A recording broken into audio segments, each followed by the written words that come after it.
17 September 2024 जन्म नेला महिला सशक्तिकरण अभिनव योजना सुभद्रा।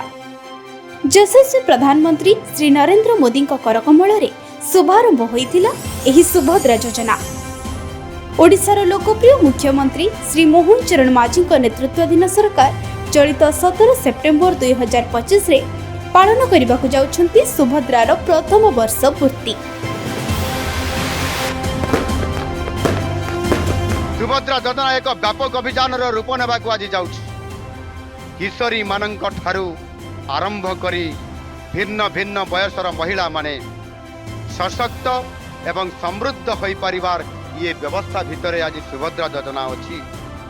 एही गोटे वर्ष रे 3टी किस्ती रे 15,000 कोटी टंका सहायता पाई 1 कोटी महिला होइछंती समर्थ, स्वाभिमानी एवं स्वावलंबी। ओडिशा सरकार मोहन माझी को धन्यवाद देवी जे सुभद्रा योजना देइछंती। सुभद्रा योजना पाई मु आज सशक्त।